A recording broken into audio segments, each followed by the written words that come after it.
اعوذ باللہ من الشیطان الرجیم بسم اللہ الرحمن الرحیم اذ قال موسیٰ لأہلہ انی آنست نارا سآتیکم منہا بخبر او آتیکم بشہاب قبس لعلکم تصطلون۔ توفیق پروردگار سے سورہ نمل کی ترجمہ اور تفسیر نکات جاری تھے۔ آیت نمبر 7، 8 اور 9 کا ترجمہ اور تفسیر نکات ہے۔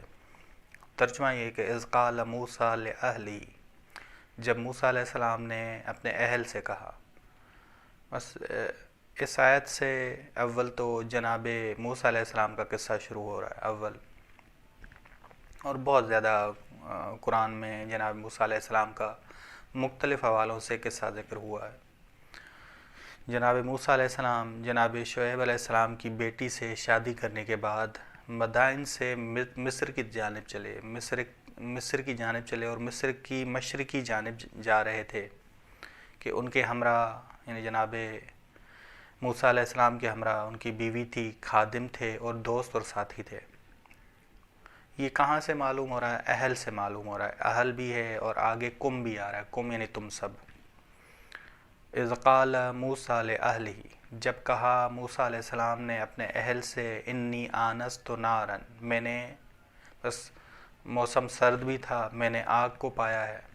ایناس یعنی چیز کو دیکھنا، جو چیز انس کا باعث ہو، حالت ضرورت میں انسان کی مشکل کو حل کرے، اسے کیا کہا جاتا ہے۔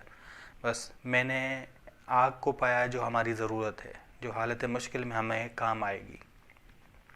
انی آنست نارا سآتیکم منہا بخبر، بس آگ ہے، بس اس آگ کو جلانے والے لوگ بھی ہیں جو راہ کو جانتے ہیں، اس لحاظ سے میں خبر لاؤں گا، راہ کے لحاظ سے خبر لاؤں گا کہ کون سی راہ لے کر ہم مصر میں پہنچیں۔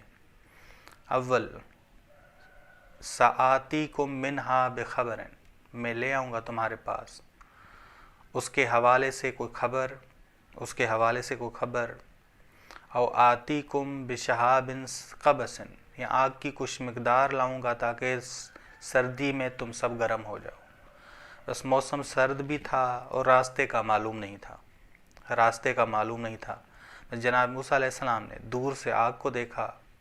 بس آنستو ابصرتو کے معنی میں بس مصر کی مشرقی جانب سے مصر میں داخل ہو رہے تھے۔ ٹھیک، بس راہ کو معلوم کرنے کے لیے راہ کی خبر بھی لینا چاہ رہے تھے اور آگ کی کچھ مقدار لے آنا چاہ رہے تھے، جو آگ کی تاکہ لعلکم تصطلون، تاکہ تم گرم ہو جاؤ، سردی تمہاری ختم ہو جائے۔ فلما جاءہا، پس جوں ہی جناب موسیٰ اس آگ کے پاس پہنچے، اس کے لوگوں کے پاس پہنچے جو آگ جلانے والے تھے، نودیا، ندا آئی۔ اب اس آیت نمبر 8 میں معلوم نہیں ہے کہ ندا کہاں سے آئی، لیکن آیت نمبر 9 میں معلوم ہو رہا ہے کہ ندا اللہ کی جانب سے آئی۔ بس متکلم ندا اس میں معلوم نہیں، لیکن آیت نمبر 9 میں معلوم ہے۔ فلما جاءہا، پس جوں ہی وہ آگ کے پاس آئے، نودیا، انہیں ندا دی گئی، ان بورک من فی النار، یہ کہ جو اس آگ کے اندر ہے وہ مبارک لوگ ہیں۔ بس یہ آگ کوئی عام آگ نہیں تھی، ایک خاص آگ تھی کہ جو اس آگ میں ہیں۔ ندا آئی کہ یہ آگ عام نہیں ہے، خاص ہے کہ اس میں لوگ اندر موجود ہیں، اس کے اندر موجود ہیں۔ انبورک من فی النار، جو اس نار میں ہے، ومن حولہا، اور وہ بھی بابرکت ہے جو اس کے ارد گرد ہیں، یعنی تم جناب موسیٰ تم بھی بابرکت ہو، مقام بابرکت تک پہنچے ہو جو اس کے ارد گرد ہیں۔ وسبحان اللہ رب العالمین، اور خدا کی ذات پاک ہے ہر مادی خیال اور وہم سے، پاک و منزہ ہے، رب العالمین، جو کائنات کا رب ہے۔ بس خدا نے کہا کہ خدا کو ہر شرک سے پاک جانو اور اسے ہی رب مانو۔ بس اس آگ کے قریب، بس یہ آگ عام نہیں تھی، خاص تھی۔ اس آگ کے پاس وحی آئی کہ سبحان اللہ، اللہ کو ہر شرک سے پاک کرو، رب العالمین، جو کائنات کا رب ہے، وہی رب ہے، اس کا کوئی شریک نہیں ہے۔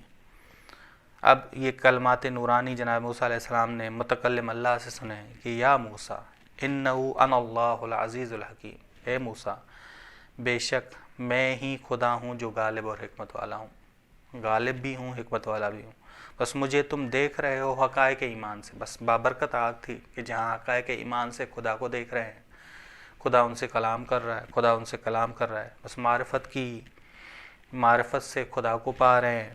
بس دعا ابو حمزہ سے معلوم ہے کہ ان الراحل الیک قریب المصاب، خدا جو تیری طرف آنا چاہے وہ ایک قدم کے فاصلے پہ، ایک قدم اٹھاتا ہے، بس دوسرا قدم، اب ایک قدم اپنی خواہشات کے خلاف اٹھاتا ہے، دوسرا قدم وہ تیری معرفت تک کا ہے۔ بس ایک قدم سے وہ اپنی خواہشات کو رونتا ہے اور پھر تیری معرفت حاصل ہوتی ہے، تیرے قریب ہے۔ بس یا موسیٰ، اے موسیٰ تم قریب ہو، انہو انا اللہ، میں ہی خدا ہوں، غالب ہوں حکمت والا ہوں، بس مجھے دیکھو، مجھے پاؤ حقائق ایمان سے، اپنی معرفت سے، میں بہت زیادہ تمہارے قریب ہوں۔ ٹھیک، وصلی اللہ علی محمد اہل بیتہ الطیبین الطاہرین۔